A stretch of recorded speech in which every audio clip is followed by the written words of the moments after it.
Members of the media here with us in Barbados and viewing online, CDB management and staff, users joining us on live stream, good morning. Thanks for joining us for the annual news conference of the Caribbean Development Bank. We are so pleased that you could join us today.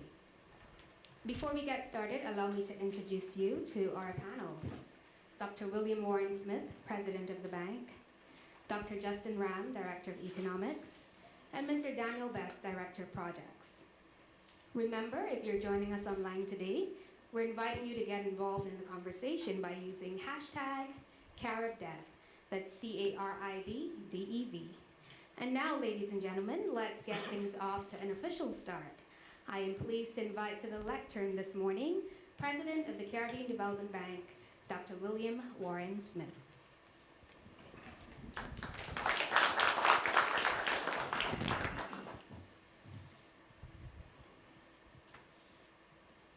Thanks very much, Suan. Ladies and gentlemen of the media, viewers online, members of staff of the Caribbean Development Bank, welcome to CDB's 2019 Annual News Conference. Ladies and gentlemen, this news conference today will consist of 3 presentations. I will get things rolling by offering some very general observations about regional socioeconomic performance and prospects, taking into account the impact of global developments in 2018. I will also share information with you concerning CDB's performance and the support we have provided to our borrowing member countries during the past year. Our Director of Economics, Dr. Justin Ram, and our Director of Projects, Daniel Best, they will do a deeper dive and provide you with 1, a snapshot of our efforts to support our borrowing members in responding to socioeconomic challenges. 2, highlights of projects that were approved and implemented in 2018. And 3, an indication of how we at the CDB have been helping our borrowing members to address some key implementation challenges. Ladies and gentlemen, the current international economic environment is characterized by escalating trade tensions, volatile commodity markets, and policy uncertainty with respect to both Brexit and US trade. Taking these concerns into consideration, global economic growth is estimated to have been 3.7% in 2018. Last year, the majority of the bank's borrowing members recorded economic growth averaging 1.9% compared with just 0.5% in 2017. The fastest growing economies were Grenada at 5.2%, Antigua and Barbuda, 3.5%, and Guyana, 3.4%. In the case of Grenada, its strong performance continued to be a 5-year positive trend that averages around 5%.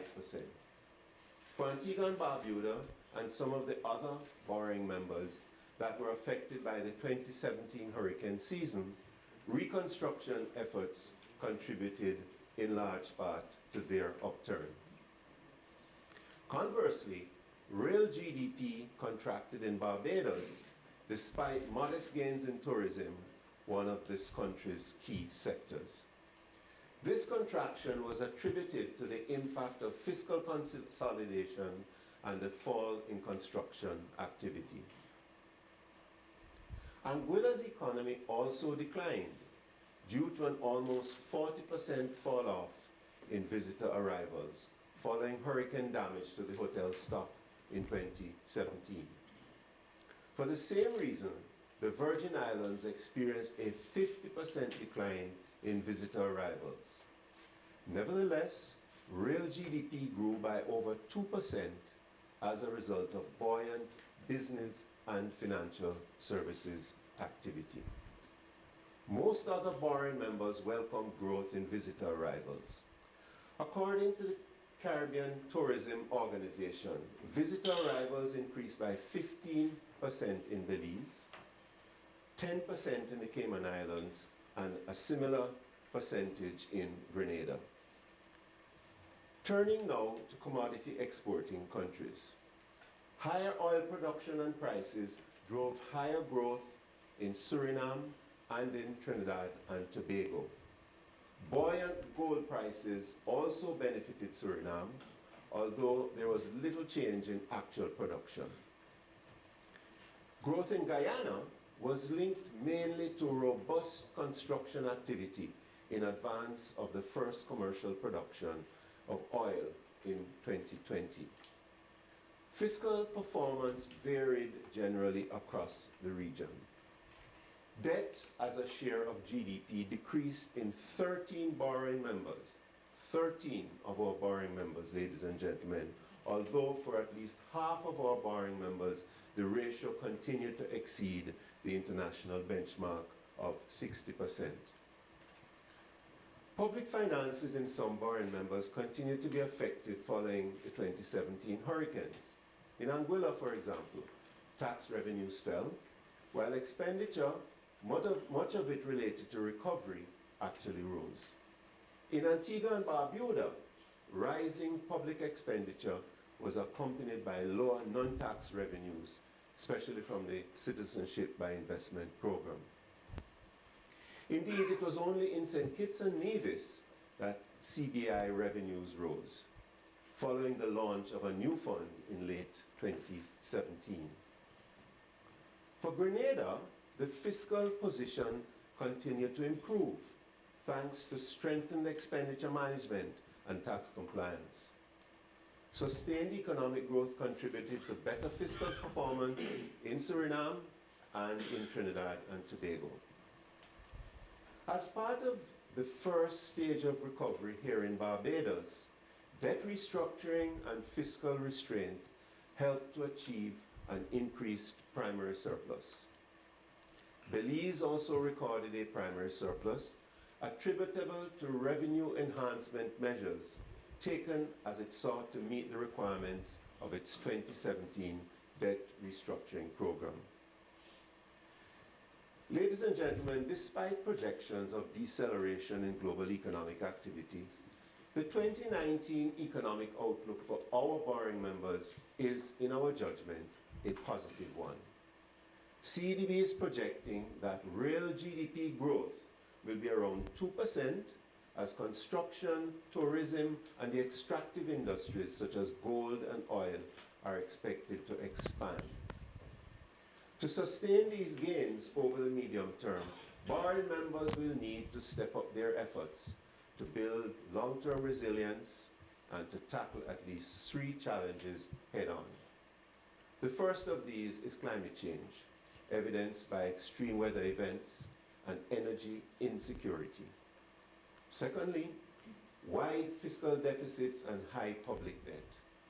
And third, high unemployment, especially amongst our young people. So what has CDB been doing to support these countries that borrow from us? The bank approved projects totaling $352 million United States dollars. Disbursements totaled $280 million, representing a 20% increase compared with 2017. A very pleasing performance. In 2018, CDB supported countries in building climate and economic resilience. We directed considerable resources towards countries seeking to build back better. The bank provided financing to the Virgin Islands of $50 million and to Anguilla $14.9 million. CDB and the United Kingdom Department for International Development signed an agreement adding 30 million UK pounds to the UK Caribbean Infrastructure Partnership Fund. This to establish a reconstruction window for Barbuda and for Dominica. Our bank also signed an agreement with the Green Climate Fund, opening the door for more climate finance projects in the Caribbean. This agreement is catalyzing our efforts to mobilize much needed low-cost funding to build climate resilience in our member countries. Additionally, the Government of Canada approached CDB to establish and to administer the Dominica Disaster Recovery and Resilience Fund. The grant funding will enhance post-disaster response, build more climate resilient schools, and empower communities across that country. These new resources will also cover the government's premiums for parametric risk insurance for 2018 and 2019 under CRIF SPC. This is the institution formerly known as Caribbean Catastrophe Risk Insurance Facility. Ladies and gentlemen, we cannot speak about climate resilience without mentioning energy security, an important element of CDB's strategy to support its borrowing members' economic transformation. In 2018, we stepped up financing for energy-efficient street lighting initiatives. The demand for these products is increasing as countries continue to address high energy bills and citizen security, and to meet their commitments to accelerating the rate of improvement in energy efficiency. Just by illustration, last year, the Bahamas became the 6th borrowing member to benefit from CDB's financing of energy-efficient street lighting projects, with a loan of $14.5 million, more than half of which was provided through the European Investment Bank's Climate Action Line of Credit, or CALC as we refer to it. In partnership with the IDB, Inter-American Development Bank, that is, CDB mobilized more than $85 million for geothermal development in 5 Eastern Caribbean countries. This funding expanded the pool of existing resources under the Sustainable Energy Facility, with $80 million US coming from Green Climate Fund and $5.6 million from the government of the Republic of Italy. The funds will go towards financing pre-feasibility studies and the often cost-intensive and riskier stages of development, including exploration drilling and field and plant development. Beneficiaries of the additional financing are Dominica, Grenada, St. Kitts and Nevis, St. Lucia, and St. Vincent and the Grenadines. Far too many Caribbean countries are still grappling with the challenges of fiscal deficits and high public debt, both of which stymie economic growth and hinder transformation and sustainability. Therefore, in 2018, we supported the government of Barbados' efforts to address these challenges through the Barbados Economic Recovery and Transformation Program, fondly referred to as BERT. In response, through the government's request, CDB provided a loan of $75 million to facilitate fiscal sustainability, economic growth, and social protection. We will further support BERT with more policy-based funding over each of the next 3 years. Our Director of Economics, Justin Ram, will give further details on this when I have completed my remarks this morning. However, there has been some good news from our region. It should be noted that countries such as Grenada, Jamaica, and St. Kitts and Nevis have been reaping the benefits of their homegrown economic reform programs, which have led to constructive, real GDP growth, fiscal surpluses, and declining debt-to-GDP ratios over the last 5 years. Youth unemployment continues to be a challenge for Caribbean policymakers. The International Labour Organization estimates that 1 in every 4 young persons in our Caribbean is not able to find work. This persistent trend belies the great strides that have been made in increasing education investments in the last decade. However, targeted policy interventions and community engagement have helped to reduce unemployment in many of our borrowing members. In Jamaica, for example, unemployment fell to an all-time low of 8.4% in July 2018 as a result of improvements in the doing business environment and in macroeconomic stability. There were more jobs for young men and women in the business process outsourcing and construction sectors. Other countries reporting declines in overall unemployment include the Bahamas, the Cayman Islands, Grenada, and Suriname. All of CDB's efforts to build climate resilience, to strengthen energy security, and to address high debt put people first. How do we achieve this, ladies and gentlemen? We do so by targeting our funding at projects that are designed specifically to address the critical social issues associated with high unemployment, income inequality, and citizen insecurity. We and our member countries recognize that it is the private sector which has to increasingly take a lead role in creating opportunities for growth. More importantly, in the context of our region, that private sector will largely be comprised of micro, small, and medium-sized enterprises. To that end, we are creating financing instruments that target MSMEs. In a few minutes, our Director of Projects will share with you in detail some of the social interventions which CDB made in 2018. Allow me, however, to highlight one initiative, just one initiative, with small beginnings but big potential. In 2018, we at the CDB launched the Cultural and Creative Industries Innovation Fund, CIF, which was seeded with startup capital of 2.6 million from CDB's own resources. We envisage the rapid expansion of the CIF into a major source of funding for this sector. We designed it to be a multi-donor fund, and our ambition is for it to develop as a platform for supporting innovation, for driving sustainable growth, and for increasing employment opportunities, especially for our young people. I think it is clear that the challenges our countries face are becoming even more complex. This will require change and transformation, internally at CDB and in our borrowing members, but also at the regional level.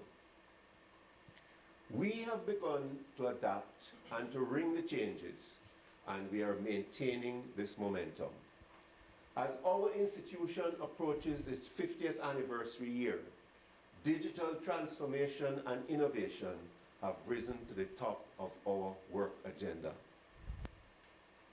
This means leveraging technology to deliver higher quality service and greater value to our members and partners. Ladies and gentlemen, it is important that CDB remains the development partner that Caribbean governments turn to first for solutions, whether they be for funding, advice, or technical assistance. And digital transformation will help us to maintain our position as the development partner of choice for our Caribbean countries. Now, what is the shape of the transformation which we envisage for our borrowing members? That transformation process is one which will enable success on the road to becoming resilient Caribbean societies. How will we get there? We will need to be disciplined in ensuring that we have sound governance structures and sound systems in place. These will be evidenced by strong institutions with the capacity to build economic resilience, end extreme poverty, and reduce debt to manageable levels, and to achieve fiscal sustainability. It is to the realization of these hortatory goals that we, our BMCs and CDB, must commit. In examining the path to regional transformation, I am reminded of the tenets of this bank. That is, to support the development of each of our borrowing members, giving special attention to our lesser developed countries. We have tried, ladies and gentlemen, to stay true to this mandate and remain focused and resolute in our vision. In short, CDB will do all we can to ensure that no borrowing member is left behind. Let me now invite Dr. Ram to make his presentation. I thank you for your attention, ladies and gentlemen.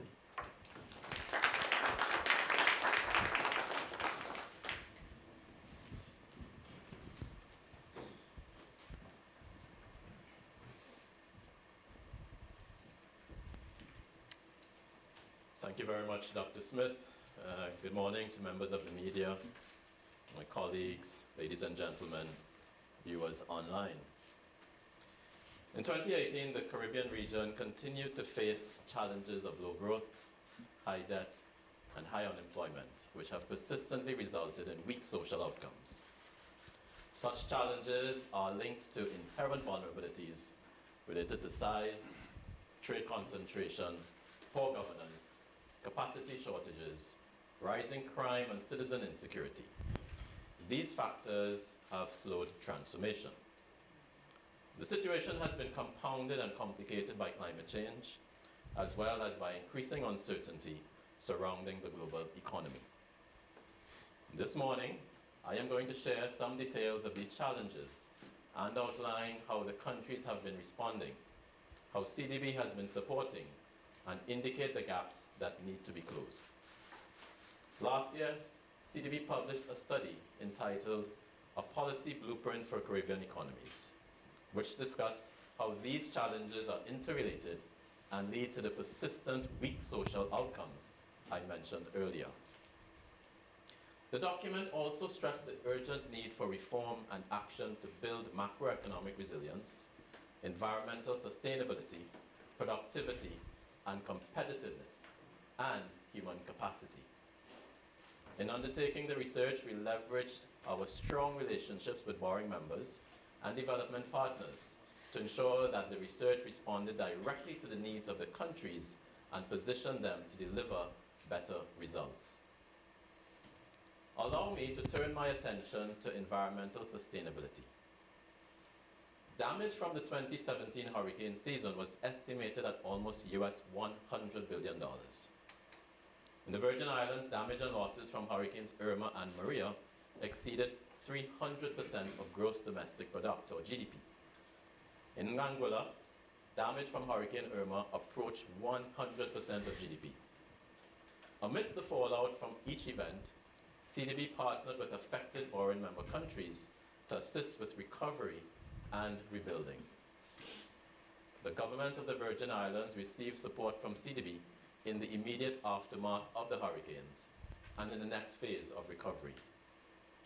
An emergency relief loan of $67 million was approved in December 2017.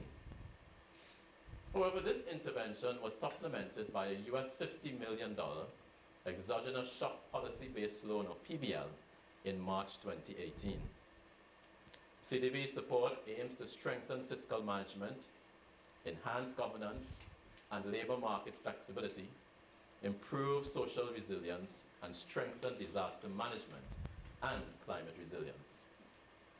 CDB was also well positioned to give similar support to Anguilla. Once again, having approved emergency assistance, the bank made a loan to the government of Anguilla of $5.6 million to meet external debt obligations. It provided a liquidity buffer for post-hurricane rehabilitation during 2018, allowing for focus on the critical social and economic needs of the country. A $9.3 million PBL followed, which was the first of a proposed program of PBLs to implement reforms which aim to restore fiscal sustainability and increase resilience against natural disasters. During 2018, economic and financial volatility and uncertainties were also at play in a number of borrowing member countries. As such, building economic and fiscal resilience and the shoring up of financial buffers were high priorities of the borrowing members and the bank. One such partnership that sought to directly target the restoration of economic and fiscal resilience was with the government of Barbados. As you heard from the President, in October 2018, CDB provided a US $75 million loan to Barbados to support the implementation of the Barbados Economic Recovery and Transformation Program, or as Dr. Smith said, fondly referred to as the BERT program. Since 2016, CDB had been working with the government of Barbados and international financial institutions to assess the macroeconomic situation in the country and identify solutions to its challenges. The support to BERT was therefore built on three pillars: fiscal sustainability, institutional reforms for growth, and social protection. The program signaled the government's commitment to address the country's unsustainably high level of debt, as well as to chart a path for the transformation of the economy to improve the well-being of its citizens. In addition, the bank was able to leverage the experience gained in crafting solutions to similar problems in countries like Grenada, Jamaica, and St. Kitts and Nevis.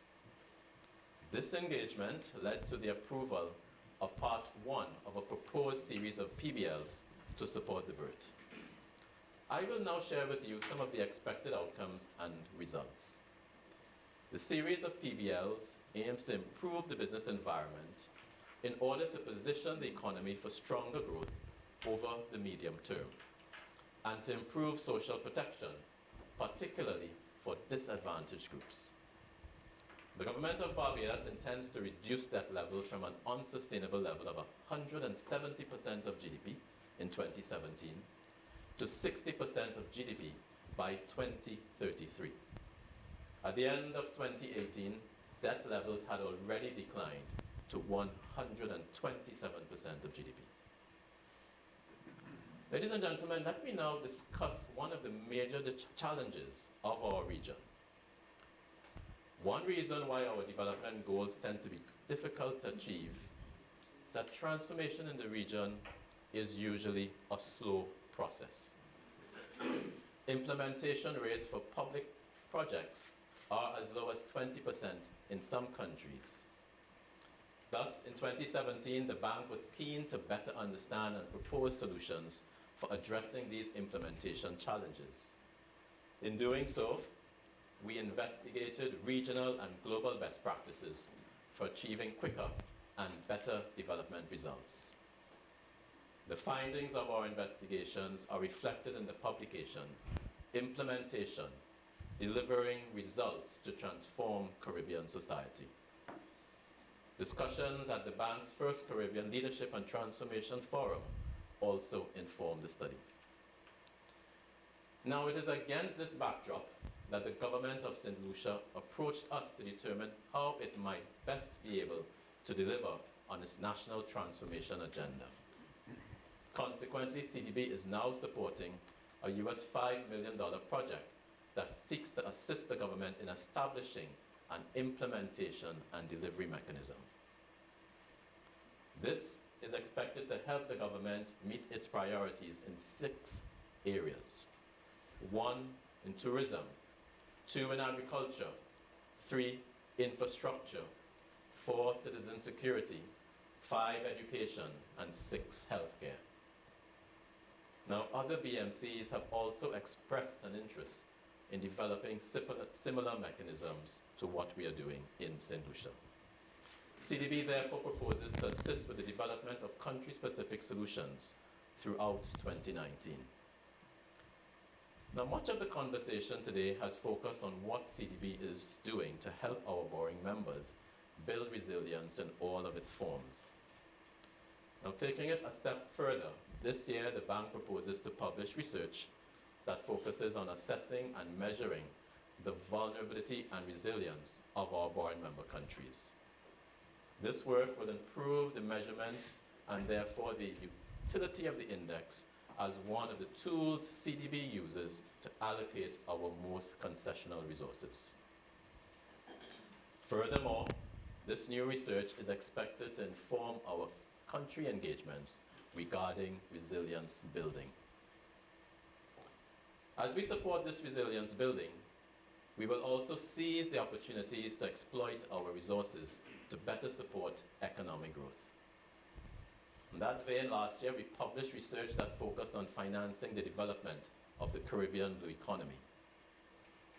In this study, in this body of work, we put forward a proposal to better leverage our seas and coastal assets for sustainable economic development and social and environmental resilience. Our BMCs are already taking advantage of the findings to identify viable blue economy projects for implementation. CDB's borrowing members can also expect to benefit from ongoing research on digital transformation and an analysis of regional energy markets scheduled for publication later this year. These two areas offer significant potential for transforming Caribbean economies. Why do we say this? Transformation requires fiscal discipline, human development, environmental resilience, and an improved business environment. Our publications therefore seek to provide our policymakers with the necessary tools needed to chart this transformational path. Ladies and gentlemen, therefore rest assured that in 2019, we will continue to carry out research and give policy advice that is relevant and of a high quality, providing pathways to solutions that meet the needs of our citizens. So with that, ladies and gentlemen, I now hand over to my colleague, Mr. Daniel Best, Director of Projects, who will provide further details about some of our other tangible interventions in 2018 and beyond. I thank you.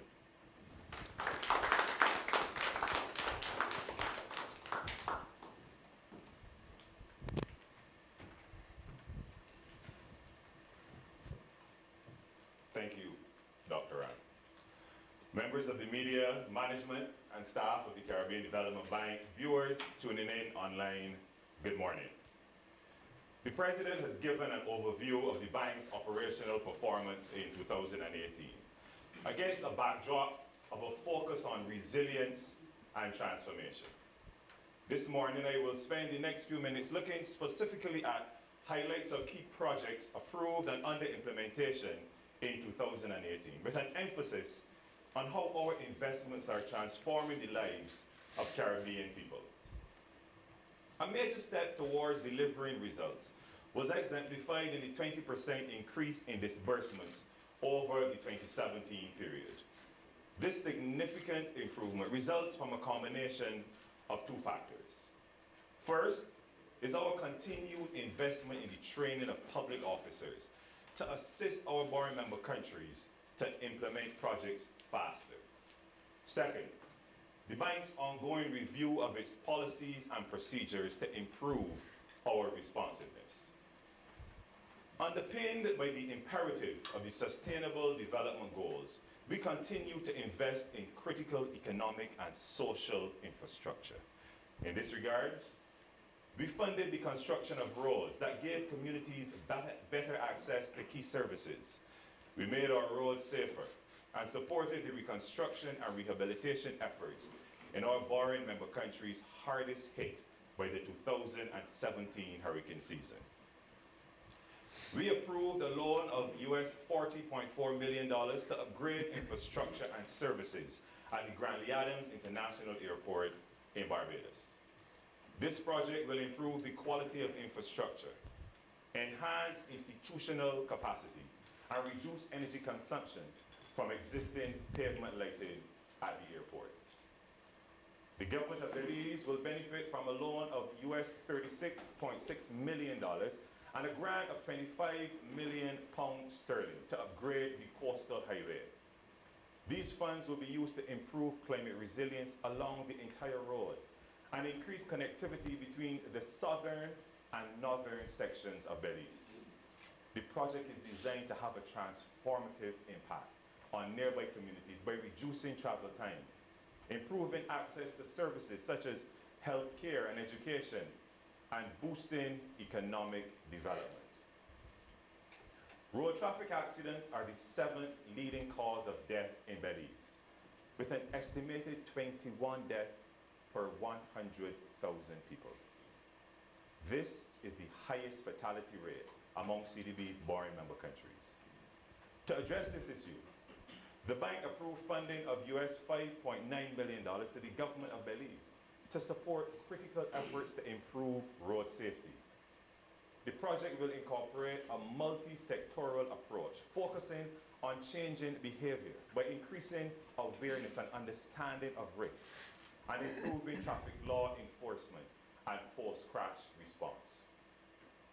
Through the United Kingdom Caribbean Infrastructure Partnership Fund, or UK-CIF, the bank approved a grant of £974,000 to the government of Jamaica to prepare a feasibility and design study for the development of an agriculture project for communities in the parishes of St. Catherine and Clarendon.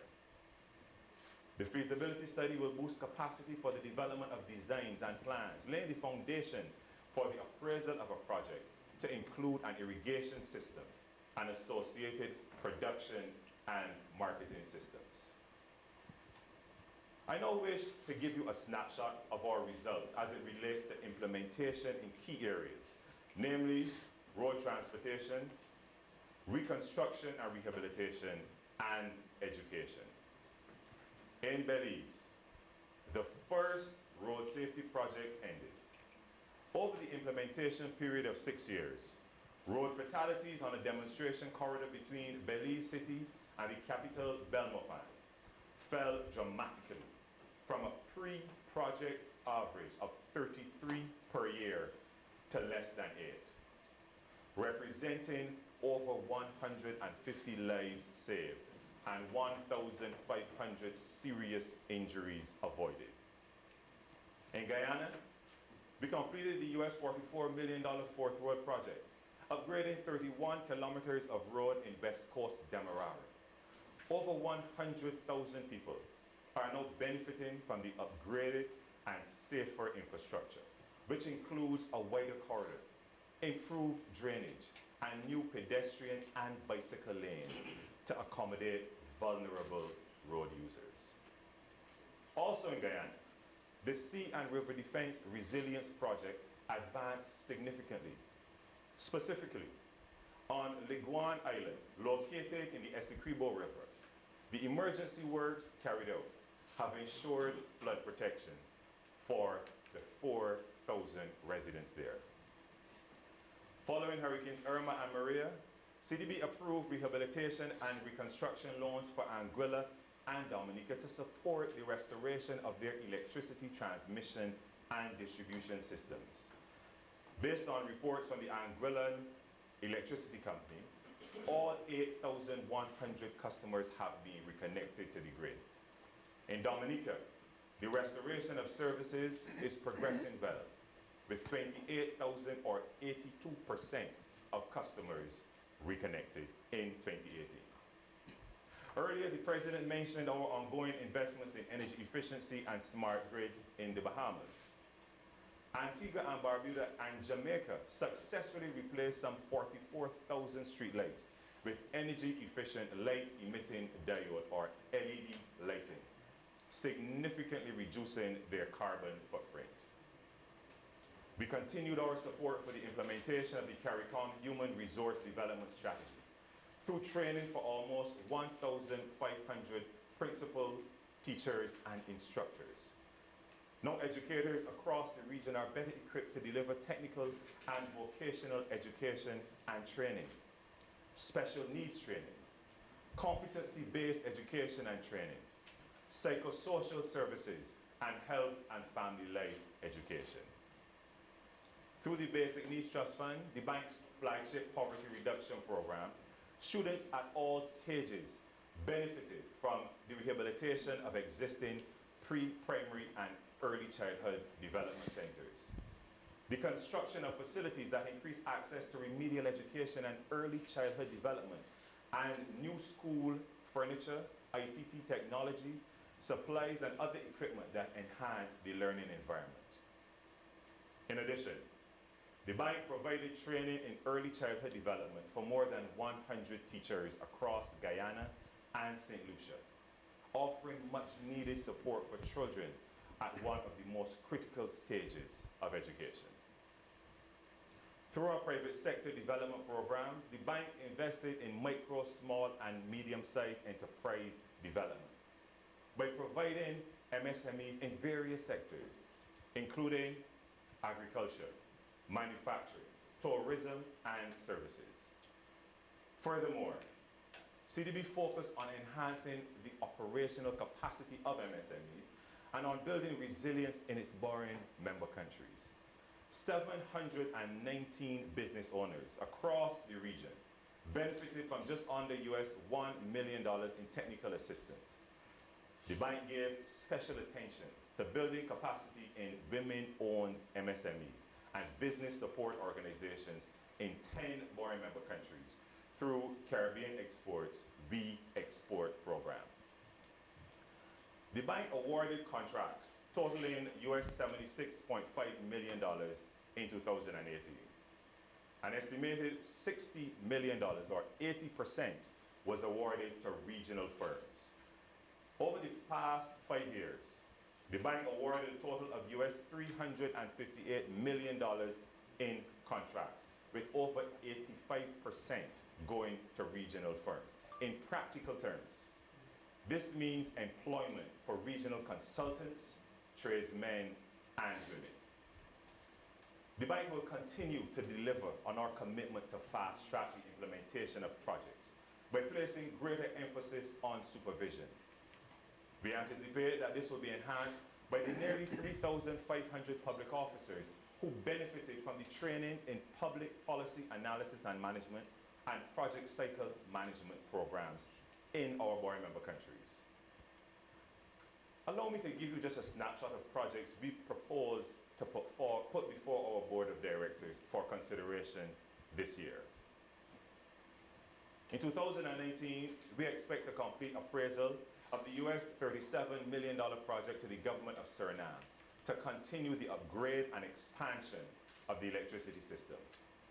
A US $12 million project for the upgrade of the Sir Arthur Lewis Community College and to meet special education needs in St. Lucia. A US $10 million project for the enhancement of TVET in Haiti. Through grant resources from the UK's Caribbean Infrastructure Partnership Fund, technical assistance is underway to prepare a number of projects for financing. These include the proposed upgrading of the Philip S.W. Golson Highway in Belize, the Lubrier to Bagatelle Road in Dominica, the Western Road Corridor in Grenada, a water upgrading project in Grenada, and the construction of a new project in Kingstown, St. Vincent and the Grenadines are also proposed.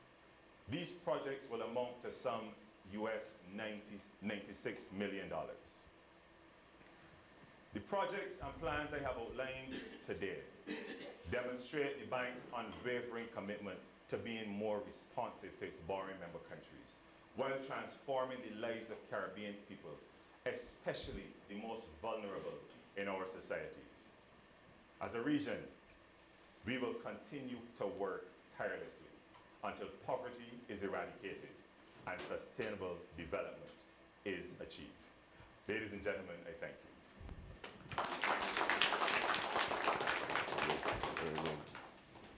Thank you. All right, ladies and gentlemen, now we're going to open the floor for questions. We're going to take questions from the media in the room and also selection from those viewing online. Please remember to use your mics and remember to state your name and the media outlet you represent for the benefit of our viewers online. Yes, Marlon. Yes, morning everyone. Marlon Madden, Barbados today. My first two questions for you. I want to find out, Barbados is currently undergoing a restructuring, and there's still the debt restructuring for the external creditors that's outstanding. How critical is this to the process? And two, what do you make of the recent reforms that were announced in terms of an introduction for a commercial bank, a commercial court, and for the new way of delivering the estimates? Okay, thanks for that, Marlon. I'm going to ask Justin Ram to comment, since that's his area of responsibility. Okay. Justin? Thank you very much, Dr. Smith. So to answer the first question about the external debt restructuring, yes, it's particularly critical that the government concludes those negotiations this year, and our assessment is that it should be concluded certainly within the next 6 months or so. Now, why is that important? As you know, when the government announced that it was going to restructure its debt, it immediately suffered a rating downgrade. And it's important for this restructuring to be completed so that the rating agencies can begin to see the progress being made in Barbados, and then after that begin the transformation of looking at a rating upgrade for Barbados. On your other questions around commercial court, as I mentioned in my presentation, the BERT program really focuses on debt sustainability, because as you know, the government had a very high debt to GDP ratio, about 170% in 2017. In fact, that was the fourth highest in the world at the time. That has now come down significantly. But another important pillar of the BERT program is really improving the doing business environment. And we see the introduction of a commercial court as a right step in that direction to help companies with their disputes, to have those disputes resolved very quickly, will help significantly with improving the ease of doing business. I'm trying to... Yeah, thanks very much, Justin. Marlon, that's good? Thanks very much. Yes. Good morning, Sean Cumberbatch from the Nation newspaper. Kind of piggybacking on Marlon's question, but it's a more general question. It's still early days yet, but what is your assessment on how the BERT program has gone so far? Connected to that, there's been a suggestion, including from the former Prime Minister Owen Arthur, that outside of BERT, Barbados perhaps needs an economic growth strategy. What is your assessment on that as well? Mm-hmm. Okay, Justin, you want to weigh in on that again? Sure. Well, our assessment of the BERT program is still early days, but the progress made thus far is very heartening. As I said, the significant reduction in the debt to GDP ratio from 170 to 127% is very good. There's still some more that has to be done with respect to fiscal consolidation. Again, what would really propel the Barbados economy into transformation is really the reforms, the institutional reforms that will seek to improve the ease of doing business. I cannot reiterate that enough. We really need to see higher levels of growth.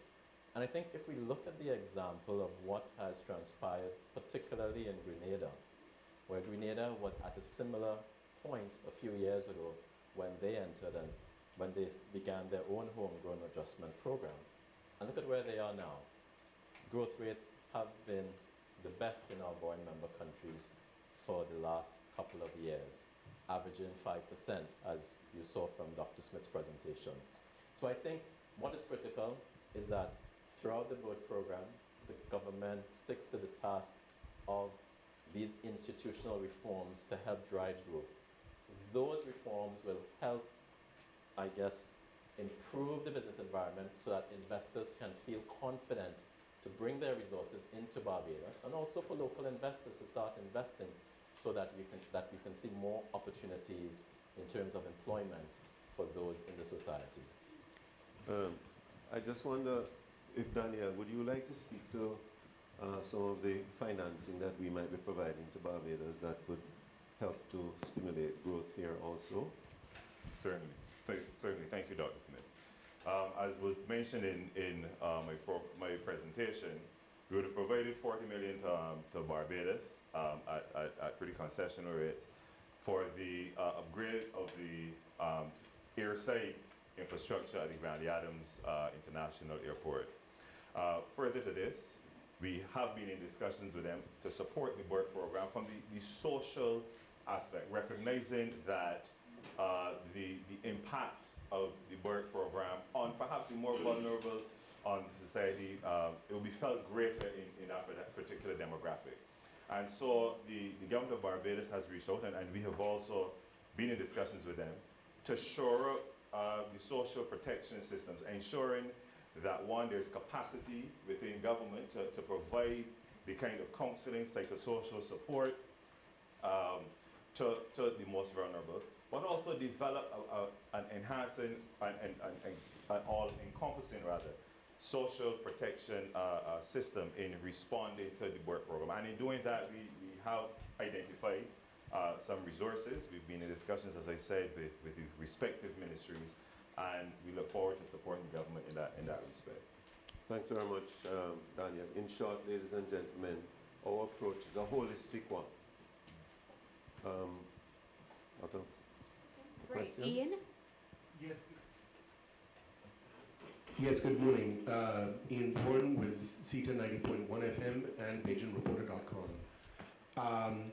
There was a suggestion last weekend from a member of the experts as brought in by Bishop Joseph Atherley that suggested in order to reach the 6% primary surplus that another 300 million had to be acquired in order to reach the target rates for the IMF.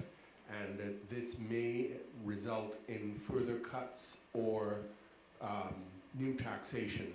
I don't know, while the CDB this morning has been praising BERT, I don't know if they agree or disagree with this assertion. It was from Bruce Hennis. I don't know that we want to say praising, we're supporting the BERT program. The jury is still out, of course. Justin, you want to opine on that one? Yeah, well, the BERT program, the government had published a document last year, and it is on that basis that we have provided our PBL support. Now, it's correct that over the medium term, the government must run a primary balance of 6%, and it's clearly stated how the government will go about achieving that. Let me just go back a bit and remind you about some of the pressure points that the government was facing with respect to its fiscal deficit. Before the government implemented the BERT program, the government was paying almost 8% of GDP on costs related to debt. That is on interest payments alone. In addition to that, the government was having significant costs as it relates to transfers and subsidies, approaching almost 14% of GDP. In BERT, with respect to fiscal consolidation, the attention is squarely on those two areas of expenditure. So throughout this BERT program, when the government has already completed the domestic debt restructuring, and subsequently we expect this year that the external debt restructuring will be completed, it means that the cost with respect to that will come down significantly. The government now also has to tackle, and it has already begun doing this, its levels of transfers and subsidies. And that means it is now focusing its efforts on improving efficiencies, both in the state-owned enterprises and within the public sector. This is where we will see improvements in fiscal performance. And I cannot reiterate again how important it is for us to start seeing growth, because it's important for us to have growth in the economy so that we can have employment opportunities that will help alleviate some of the possible social effects that might come from this program, as Mr. Best has alluded to. Laura? Hi, good morning. I'm Laura Dorridge Phillips from Loop News. I heard Justin mention crime as one of the challenges facing the region. And of course, you know, throughout many islands, we are seeing a definite uptick in crime, particularly murders. I know in Barbados, you all had a pretty bloody start to the new year. Is the bank doing any research in that area regarding root causes? Are you doing any projects with Caribbean governments to address the issue? Well, maybe we could speak to the interventions that CDB is making in some of our borrowing member countries to address the issues of youth at risk. These youngsters being an important component of the upsurge in crime. Daniel, you want to Yeah, speak to thank you. some of those social interventions? Yes, thank you, President. Very important question. You know, we recognize that crime and spikes in crime don't occur overnight. And while we, of course, appreciate and support the government's efforts across our region at providing law enforcement enhancement interventions, which in many cases may be punitive, we approach the instances of citizen insecurity from a developmental perspective, focusing on prevention. So to this respect, we have developed, to your question, a citizen security product wherein we work with the relevant stakeholders in our borrowing member countries. And through this product, we work with churches, community groups, the relevant ministries of social affairs in the countries, the schools. So we tackle it from a perspective of education to start with. Further to this, we also provide psychosocial support and counseling in areas such as conflict resolution and anger management. So, you know, the problem that hasn't occurred overnight, and so the solution needs to be one that is sustainable and will target, as the President mentioned, again, the more vulnerable and persons who tend to engage in maladaptive behaviors. Further to this, the President mentioned that across our region, in his presentation, across our region, approximately 1 in 4 of our youth and young people are unemployed. This signifies a skills mismatch between our education curricula and the job market. And as you would have seen from our presentations, one of the things that we are focusing, one aspect of our education products that we are focusing on is the whole issue of technical and vocational education and training to prepare many of our young people for the job market. So, you know, what we have done here is develop a product which is a wraparound type service, focusing on education, training, as I mentioned, counseling for administrators, but also focusing on the persons who tend to engage in this behavior. And we have actually rolled this out in the south side of Belize, and we've seen the benefits of the program. And it is one that we have been in many discussions with many of our governments, and we intend to continue to push this aspect of citizen security across our region. I just like to add one other thing. Instances of crime we have seen tend to be gun-related. There's been a significant uptick in gun-related crimes. And what we have done with respect to this is we've provided funding to the regional security system for the development of a regional security systems strategy. And we've mobilized expertise from the Organization of American States, as well as the International Maritime Organization, to support the RSS in developing a strategy. So, you know, this underscores quite a salient point, which is that regional cooperation and integration, collaboration and cooperation across our borrowing member states, our borrowing member countries, will be important to stem the transshipment of contraband into the country, which leads to these instances of crime and violence. All right, I see Juhal. We'll take you, then Anzi, and then, okay, it's getting heated. We're going to take Juhal first, then Anzi, and then we'll do another round. Jules Brown, TV6 News.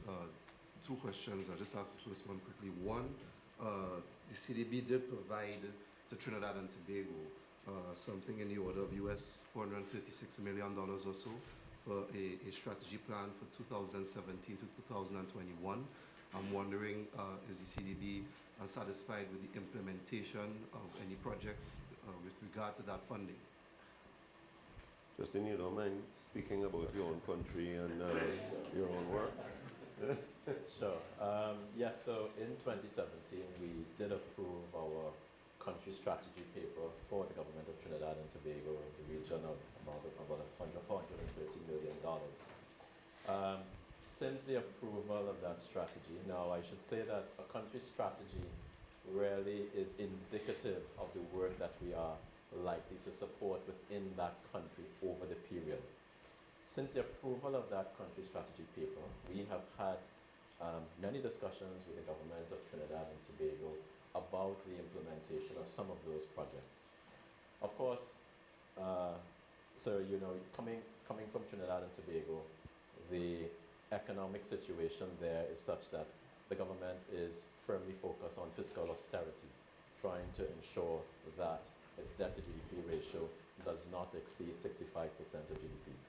So the government has been very cautious recently about the amount of projects that it would like to take and to do via loan financing.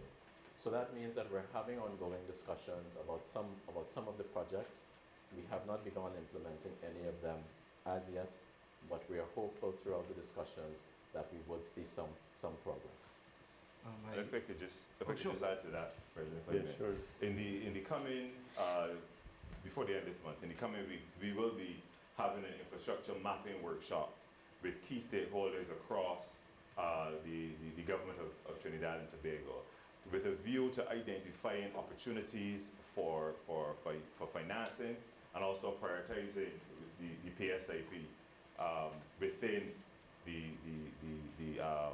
within the government space in Trinidad and Tobago. So to Justin's point, we are continuing the dialogue with the government of Trinidad and Tobago.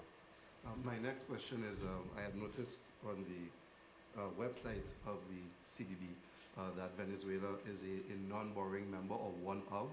I'm wondering, given the situation occurring in Venezuela, in terms of the political issues and whatnot, what is the status of Venezuela in terms of any sort of support to the CDB, and also any concerns about what is going on there in terms of the wider economic space for the Caribbean? Okay, thanks for that question, Joel. We're going to respectfully decline to speak about the political situation there, because that's a bit outside of our remit. We're just management. The shareholders, that's their responsibility. And as you're aware, there's a disparate perspective within our shareholding as it relates to the situation in Venezuela. But I'm pleased to say that Venezuela's representation in CDB, both as a shareholder and as a potential provider of resources, has not changed. And it wouldn't be the first time that there have been difficulties, social and economic difficulties in Venezuela, them having been an early member of the CDB, and the history has never been one that has disrupted the relationship here. So we're not concerned from our perspective. What we are concerned about is the welfare of the people of Venezuela. We're very distressed at the hardships that those people are experiencing, and our hope and expectation is that the situation in that country will be resolved in the not too distant future without too much further pain. Andy from Haiti. Thank you. I'm Nancy from National Television of Haiti. In September, you have opened an office in Haiti. I want to know what is the feedback. That's the first. When Haiti can loan money from the bank? Okay, that's a good question. First of all, let me say we're very happy to be in Haiti with a presence, a physical presence. We have been working with Haiti for several years, and we've been providing financing for Haiti. Up to this point, the resources that have gone into Haiti from the CDB, as from other donor institutions, has been grant resources. Naturally, what we want to be able to do is to move into a phase where we can start to lend to Haiti. We're not there yet. But there have been some positive steps. You know, we're pleased that there's a relationship that's developing between the Haitian government and the International Monetary Fund that sends important signals in respect to the intentions of the government as it relates to the reform of their economy. So that's good news, and we'll be following and supporting that process. But we're not quite ready yet to start to lend to Haiti. But we recognize that there's a lot of potential in your country. We're excited about the prospects in that country, and we feel that one of the opportunities is for us to be able to play a role in getting other Caribbean countries to recognize the potential of Haiti and to start investing in your country, and also receiving investments from Haitian business also. Yeah, Daniel. Yeah, thank you. Thanks for the question. As you're aware, we would have also opened the TVET Center in Jacmel mid last year, and we're pleased to report, just following off on what the President is saying, that in our pipeline for 2019, we have another technical and vocational education training center which we'll be taking to our board for consideration. So we expect you'll see a ramping up of interventions in Haiti in 2019 and beyond. Great. Thanks, Daniel. Yeah. Okay, we'll take Davion, and then Janique, and then Lisa, and Nicola. Those will be our final four. Good morning, Davion Smith from BVI News Online. Just shifting focus to the BVI, the British Virgin Islands, for a minute. The CDB approved a $65 million loan in December of 2017, and since that time, the release of that funds have been tied up in discussions, negotiations, and red tape from the CDB. Could you say whether those negotiations have concluded at this point? The second part to my question is that, as I understand it, a condition of that said loan was that the recent recovery and the development agency that was formed in the BVI, they would have had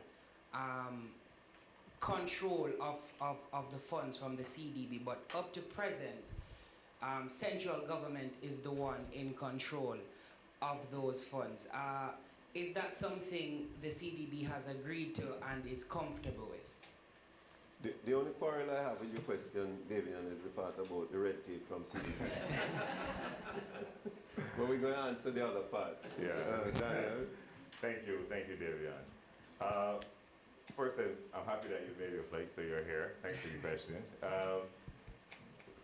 You know, the scale of the disaster in the Virgin Islands, you know, mandated that designs needed to be prepared to respond appropriately to the catastrophe that occurred there. So, you know, one of the things that we did as part of the $65 million lending to the BVA was an extensive climate screening and climate vulnerability assessment of all the impacted areas. So as you know, the funding is going towards water infrastructure, schools, as well as government buildings and road transportation. So it's a pretty comprehensive project. You know, we've heard a lot about the mandate to build back better. What does that look like? What that looks like essentially is climate vulnerability and incorporating climate actions and environmental actions into design works such that the rebuilt environment is both sustainable and safe for all the end users. And so that design process has been ongoing. So just by way of update, the first capital works package, the bids were opened last week. So you can expect to see construction of that. We expect that contract to be signed in the coming weeks. And so works will start on that.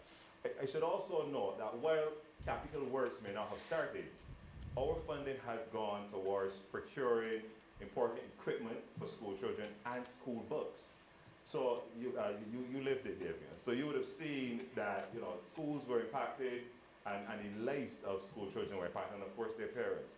So the school books and the equipment which were procured through this funding went a long way to getting them back into classrooms and back along the learning path.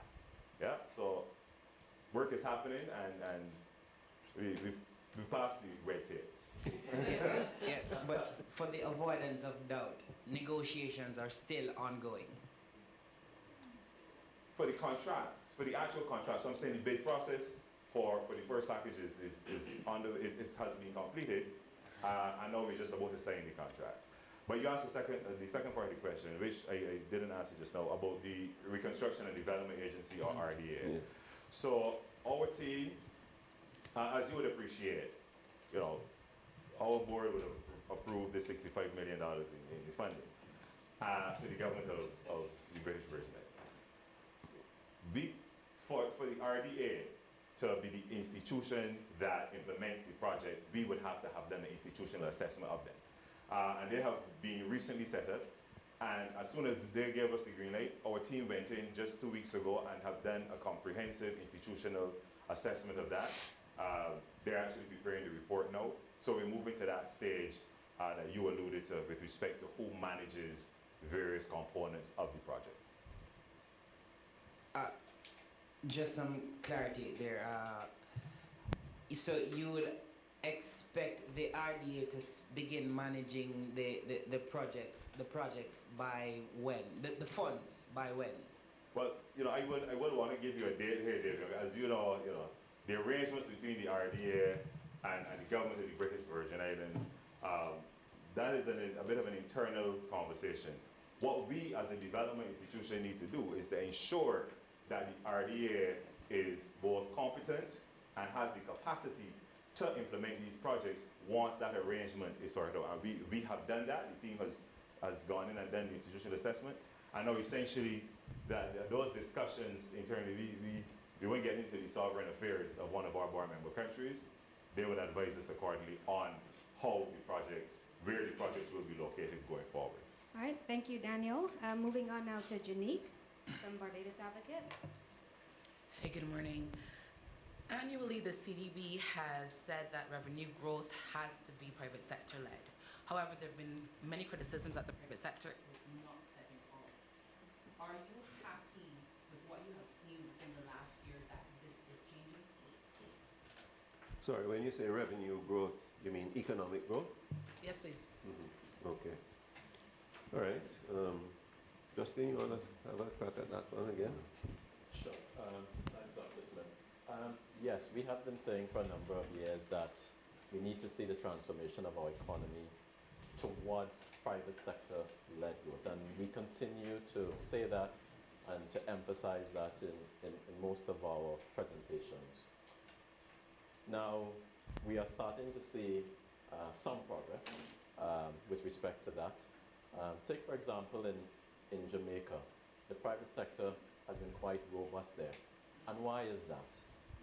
That's because of the reforms that the government has implemented over the last 5 years or so in its own homegrown adjustment program. And those reforms have really tried to improve the doing business environment in Jamaica. So what I want to emphasize here is that if we want to see the private sector be the engine of growth within our economies, it's important that we make it easier for the private sector to do business within our economies. And that's why in all of our interventions, particularly around policy-based loans, the interventions around MSMEs, for example, we emphasize the need for government to reduce regulation, to make it easier for example, businesses to be set up so that if an entrepreneur wants to establish a business in your country, that process is not onerous and can be done in very quick time. Make it easier to, for example, pay taxes. Make it easier to import and export goods out of the ports.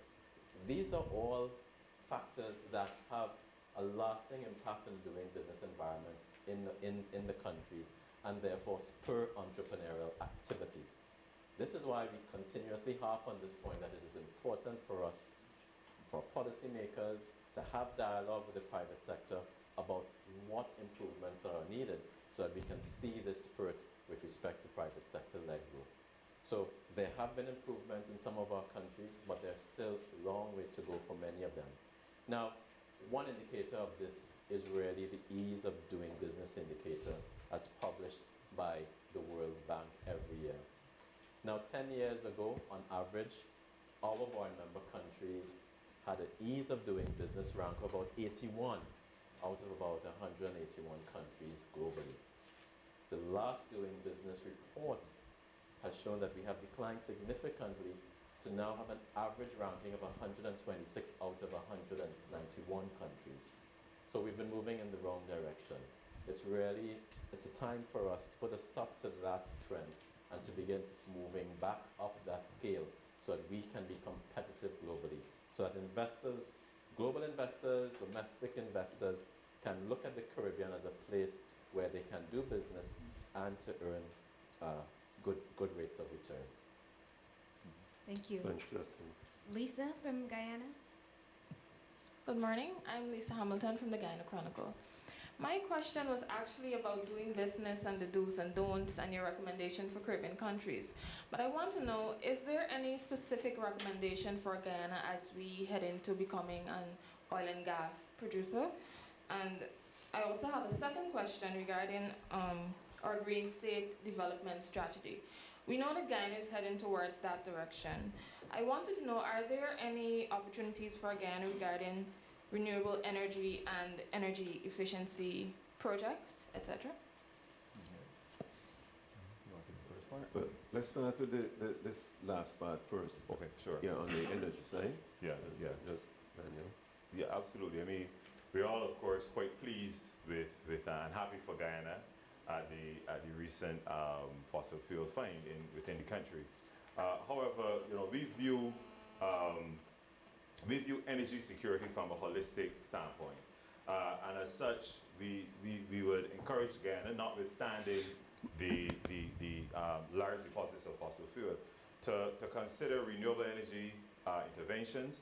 CDB has supported a number of our board member countries in both geothermal, solar. We have also looked at wind, and we have been able to mobilize very concessional resources for the development of renewable energy interventions. As such, what we've been able to do is to de-risk the early part of the intervention, the exploration, as the case may be, by providing grant resources for the environmental and social impact assessments, which we would consider the pre-feasibility. So the funding is there in a nutshell. And as we know, Guyana is certainly a Caribbean territory and a member of the Caribbean Development Bank. So access to solar resources, wind, and of course hydro, which would be big in Guyana. We have the resources to support the development of all of these.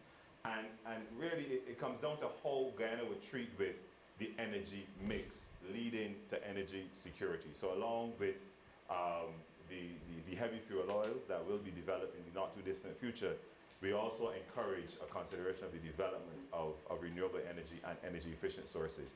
And just to wrap this up, another product which we of course have rolled out is looking at the energy efficiency of government buildings. Many of our government buildings would have been constructed during colonial times, and as such leak significant amount of energy costing, which impact adversely on the government's coffers. And we have a product which we do a full energy audit of government buildings. So notwithstanding either renewable energy or the fossil fuel fund, this is something that we have been in discussions with the government of Guyana to perhaps implement in the not too distant future. In short, even though Guyana is going to be a very rich country, we're still going to be doing business with Guyana. And in the energy area also. As well. Justin, just on the economic side, do you have any perspective there? Yeah, sure. And as Daniel mentioned, we're very pleased for the recent discoveries and soon the production of commercial quantities of oil in Guyana in 2020. However, I think for us, there are many lessons globally which suggest that when countries begin to exploit some of their non-renewable natural resources, there can be a strong influx of revenues which can lead to what we mainly describe as either the Dutch disease or the resource curse. And so for us at the Caribbean Development Bank, we would really encourage the government of Guyana to try to avoid this at all costs. And I think that what that Dutch disease or resource curse, what happens there is that the influx of revenue means that that can raise inflation rates very high within the country and make other industries within the country uncompetitive, because now they are competing with the oil sector. Now, the proposal around the Natural Resource Fund that suggests that the revenues from oil will first of all go into that fund, and then the government must then apply to utilize those revenues for its various expenditure components throughout the year, I think should be applauded. Because I think that this is based on the Santiago principles around sovereign wealth funds. Transparency, good governance, what are the risks associated with investments. So I think for us at the Caribbean Development Bank, what the Guyana government has signaled about how it intends to manage the resources coming from the oil sector is good and should hopefully avoid the Dutch disease or the resource curse effect. And so it means that the economy should be on an even tilt. Thanks very much, Justin. Swan? Thank you. And as promised, our fourth and final from Nicola, Antigua and Barbuda. Thank you so much. Good morning, Nicola Barito, ABS Television, ABS Radio. Dr. Smith, I'll start with you. You made a link this morning to successful digital transformation can lead to building economic resilience, putting a plug in extreme poverty, overall sustainable development. What would you say, from where you sit, is the biggest obstacle in terms of us getting there, in terms of that digital transformation? Would you say one of them is culture? And Dr. Ram, implementation you also mentioned is slow, a major problem. What are some of the strategies, and I know you keep it tight, what are some of the strategies that we can use to speed that up, especially since when you also mentioned our ranking in terms of 121, the ease of doing business, I mean, that doesn't help PPPs or anything like that. And also, Daniel Best, if you can speak a little bit about CIF, the Cultural and Creative Industries Innovation Fund, and just to touch on the red tape in terms of supervision of funding for projects, if you can just quickly outline how that is done. When we are given money disbursements, what do you do? If you can just give us a quick idea as to how it goes from the CDB to the borrowing member country. Thank you. Okay, if I could just start. In the CDB, I indicated in my opening remarks that we at the CDB recognize that for us to remain relevant, for us to be a serious player in this region, we have to internally recognize the importance of the digital transformation of our business, so that we're undertaking a number of reforms that have to do with that process. So to your point about whether there has to be a change in culture, absolutely. It's a different way of working. It can lead also to fallout as it relates to the nature of the jobs that currently obtain, so that the same thing would redound to the government as it proceeds along this path, so that it needs leadership, it needs vision, it needs a recognition of what can be accomplished if one is going to move along that path. Now, what we want to do is to set the example here in the CDB. A number of countries have already accepted that the digital transformation of their economies will help them to achieve a number of the things that Justin spoke about in his presentation. You know, the improved efficiency of government, the way in which government delivers its services, and so on. But also within the private sector, that process can help to make the economy more competitive. So leadership is necessary, and the business environment that Justin also spoke about is core to that, because it's going to require more investment of a different type, right? So all of what we have said here this morning really speaks to creating that environment within which that type of transformation can take place. Okay, well, let me answer stuff around implementation.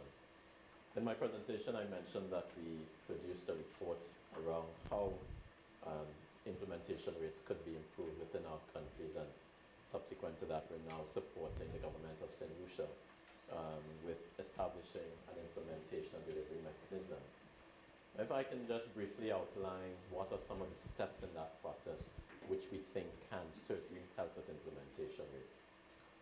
At the top, it's really important that we understand what are our developmental priorities. Of course, we have many things that we want to do, but it's really important that for each of our countries that we focus on what are the immediate priorities that we would like to implement. And once you do that, then of course you have to then allocate the budget accordingly. But in order to get buy-in for that, it's important that we have good stakeholder consultation and buy-in from the country so that everyone, all constituents, understand what's the vision for going forward. This is where we would like to see our country. Then after that, what we have indicated in the research is that it's important for us to then put the right people together in a room to come up with implementation plans for each of those key priority areas. And as I said in my presentation, for example, in St. Lucia, they have already identified 6 key areas that they want to focus on. Now, after the implementation plans have been developed, I think that this is really where we need to see a difference with respect to our governance. And it means all around accountability. Who is responsible for implementing this? And that accountability really comes from, I think, what needs to happen at perhaps in our public sector is that we need to know what is said on January 1st, what's going to be achieved, and then in December 31st, let's look back and see what has been achieved, and if it has been achieved, that's great. If things have not happened, then why not? That level of accountability, I think, would help us improve levels of implementation significantly. It's a new way of doing business, but when we look at global best practices, we have seen that countries that have been the most efficient at improving implementation rates have been those that have improved that level of accountability, that visionary, as well as understanding the implementation plans that go along with those key priority areas. Thank you. Daniel, quickly. Yeah, thank you. So thank you for the question, Nicola. The Cultural and Creative Industries Innovation Fund was established to achieve 3 main objectives. First, to provide education, training, and development to MSMEs and actors existing within the cultural and creative space. Secondly, to improve the enabling environment of cultural and creative industries within our region. And finally, to provide support and capacity building to business support organizations who function within the creative industry space. So from that, you can see that we are providing support to the creative industry space at all 3 levels, at the individual level, at the business support organization level, but importantly, we are enhancing the enabling environment within which all of these exist.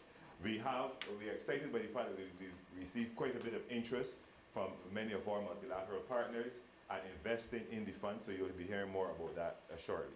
And the fund responds to the cultural industries, all the various facets of the cultural industry. So there's funding for music, fashion and contemporary design, audiovisual, festivals, arts, and carnivals.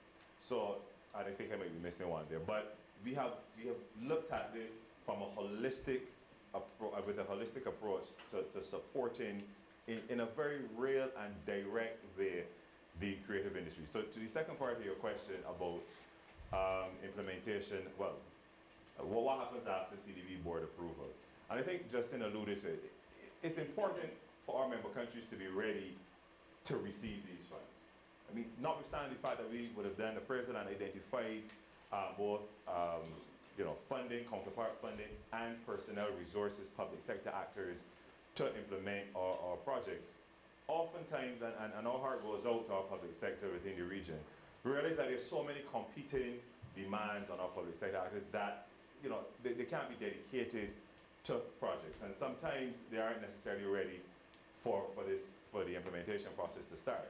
So I'm quite pleased to say that we have been looking at our policies and procedures and determining how do we change as a bank such that when we approve any operation, it is ready to go, shovels in the ground very, very shortly after. So we have been tweaking our procedures to look at that, but we've also supported it by providing training to some 3,500 public sector actors over 18 of our 19 board member countries in both public policy analysis and management, but project cycle management. I mean, what that means in real terms is that the level of hand-holding, for instance, and we've demystified what happens with project cycle management from a multilateral development perspective.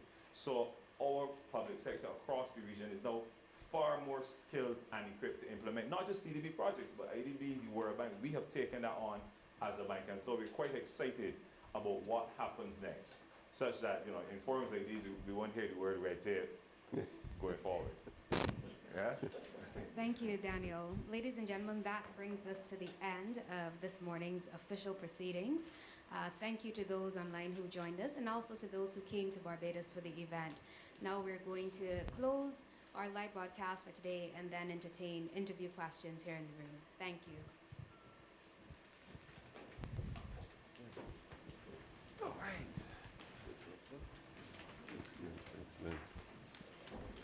Excellent. Very good job. Really good. All right.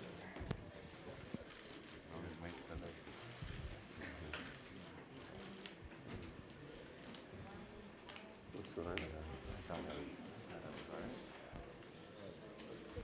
I thought you had a script that was good. Oh, thank you. You let us like a champion. Thanks for the preparation, huh? Thank you. Yeah. All right, so. Yeah. This one's some water here.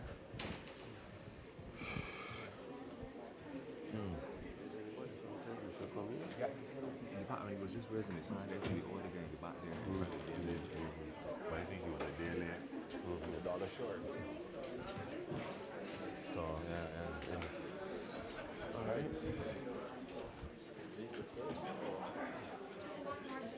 Oh, okay. Right. Oh, just chatting. Oh, just chatting. So it's like a true story. In film, when you're supposed to do this fake Chinese, you just say peas and carrots.